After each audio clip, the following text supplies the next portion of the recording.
4월 15일 새벽기도 시작하도록 하겠습니다. 어제 받았던 강단 말씀 왜 애굽에 살게 되었는지요. 출애굽기 3장 18절 정리하도록 하겠습니다. 시작이 되어야 됩니다. 복음이 정확지 않으니 시작이 안 되고, 그리고 하나님이 시작을 못 하시는 겁니다. 정확한 복음, 이걸 붙들어야 시작이 되는데, 정확한 복음을 붙들었다는 건 무슨 말입니까? 내가 예수 믿는 이유와 하나님이 그리스도를 보내신 이유가 같아지는 겁니다. 그리스도를 하나님이 왜 보내셨냐면, 우리 인생의 문제가 하나님 떠나서 죄 속에 사단에게 잡혀있기 때문에 왔다, 그렇게 알려주고 계십니다. 그렇기 때문에 하나님 만날 수 있는 길을 여시는 참 선지자로 그리스도를 보내셨고, 죄 문제 해방시키고 대속하실 참 제사장으로 그리스도를 보내셨고, 그리고 사단의 권세를 완전히 깨트리고 거기서 해방시킬, 건져내실 참 왕으로 우리에게 그리스도를 보내셨습니다. 그런데 우리는 우리의 문제를 하나님 떠나서 죄 속에 빠져서 사단에게 잡힌 것 때문에 왔다고 보질 않습니다. 그러니 우리가 운이 없어서, 실력이 없어서, 아니면은 뭔가 배경이 없고 누가 나를 도와주지 않아서 오는 문제라고 생각하고 있습니다. 내가 예수를 믿는 이유, 그리고 하나님께서 그리스도를 보내신 이유가 같아지지 않으니 하나님이 시작을 하실 수가 없습니다. 우리가 우리의 문제를 창세기 3장, 로마서 3장, 요한복음 8장으로 봐지면, 그렇게 보면 그리스도를 하나님이 보내신 이유와 같아지게 되고, 그때부터 하나님은 우리가 정확한 복음을 가졌구나 판단을 하시고 시작을 하실 수 있게 됩니다.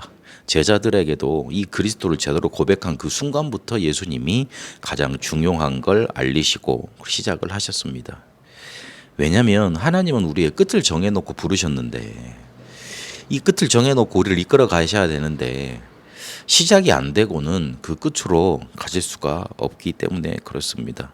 하나님은 우리의 끝을 절대 목표로 세계복음화로 이미 만들어 놓으셨습니다. 그걸 정해 놓으시고 우리를 이끄십니다. 아브라함도 세계복음화를 절대 목표로 딱 세워 놓으시고 이끌어 가셨습니다.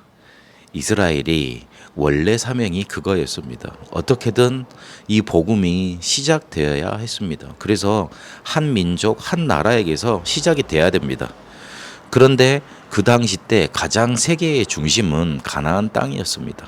그래서 그 가나안 땅에서 메시아를 보내시겠다고 약속을 하시고, 거기에서 시작돼서 전 세계로 전달되게 하는 것, 아브라함과 이스라엘을 통해 전 민족이, 온 땅이, 온 민족이 복을 받게 되는 것, 그거 하나님이 원하시고 이스라엘을 부르셨던 겁니다. 그런데 애굽에 종살이 하게 됐고 노예살이 하게 됐습니다. 갖은 핍박을 다 받게 됐습니다. 애굽이 세계화된 나라였습니다. 그 당시에 세계화된 나라였습니다. 그래서 거기에 하나님이 애굽으로 이스라엘을 보내신 이유는 세계화된 나라에서 너희가 가진 복음 가지고 거기에 맞게 전문화된 그 응답을 가지고 세계 복음화 하라는 거였습니다. 근데 그걸 놓쳤으니 당연히 이스라엘은 힘들 수밖에 없었고 고통당할 수밖에 없었던 겁니다.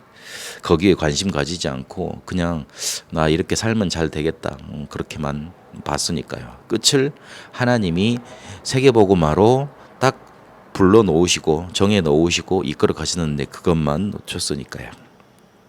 그래서 하나님은 모세에게 복음 회복하게 하시고, 복음 맞는지 정확한 시작할 수 있겠는지 그거를 확인하십니다. 근데 중요한 건 장로들과 함께 가서 그랬습니다. 모세 한 사람만 가지고 하라는 게 아니었습니다. 장로들이 같이 갔습니다. 장로들이 그 주변에 같이 이 출애굽을 이끌 수 있었던 그런 사람들, 이걸 이해한 사람들이 같이 있었습니다. 모세가 다른 거는 반박했는데 이것만은 반박하지 않았습니다. 피제사 드리러 가라. 모세가 우리의 문제는 힘이 없어서 그런 거 아닙니까? 외교를 못해서 그런 거 아닙니까? 배경이 없어서 그런 거 아닙니까? 그렇게 따져 물어도 됐습니다. 하나님 왜 피제사를 드리러 가라 하십니까? 그렇게 물어도 됩니다. 그런데 모세는 묻지 않았습니다. 알아들었습니다. 또 하나님이 알게 하셨습니다. 그러니 하나님이 끝을 정해 놓으신 그것을 이끌어 성취시키기 위해서 모세를 통해 참된 시작을 하실 수 있었습니다. 그러면 끝이 세계복음하고 내가 정확한 복음을 가지고 이제 시작을 하겠다 결단을 내렸으면 어떻게 해야 됩니까? 이제 남은 건 뭡니까? 지금입니다. 오늘 여기에서 끝을 향한 이 정확한 시작을 계속 누려가는 겁니다. 그래서 우리가 해야 될 건 누림, 기다림, 도전입니다. 그리스도를 누리고 하나님의 나라가 임하는 것 기다리고 그리고 하나님의 응답, 나라 이 성취가 되는 거 거기에 도전하는 겁니다. 그거를 구체적으로 7망대 여정 이정표로 하는 겁니다. 24, 25 영원으로 계속 해 나가는 겁니다. 오늘이라는 시간표 가지고 3집중으로 들어가는 겁니다. 오늘에는 아침, 낮, 밤이 있습니다. 그리고 지금 내가 있는 여기에는 문제, 갈등, 그리고 위기가 있습니다. 그래서 3응답 요걸 계속 찾아내는 겁니다. 어떻게까지 기준 삼고 뭘 기준 삼고 가면 됩니까? 올 수밖에 없는 플랫폼, 실제로 필요한 것 전달해주는 빛 전달해주는 파수망대 그리고 소통해서 살려주는 안테나 요거 세우는 거 기준 삼고 인도 받으면 됩니다. 하나님은 세계복음화라는 절대 목표 끝을 정해 놓으시고 우리가 정확한 시작 이게 되길 원하십니다. 그래서 그걸 알고 지금을 누려가는 겁니다. 이 응답 속에 한 주간 하나님께서 원하시는 축복으로 넘쳐나게 되시길 바랍니다. 특히 세계 선교 대회가 이번 한 주간 있습니다. 위에서 기도해 주시기 바랍니다. 살아계신 하나님 감사합니다. 우리에게 정확한 복음 주셔서 하나님이 원하시는 시작하게 하시니 감사드립니다. 세계 복음화라는 절대 목표 이 끝을 향해 오늘 여기 지금을 누리는 응답 있게 하옵소서. 살아계신 우리 주 예수 그리스도 이름으로 기도합니다. 아멘. 개인 기도로 인도받도록 하겠습니다.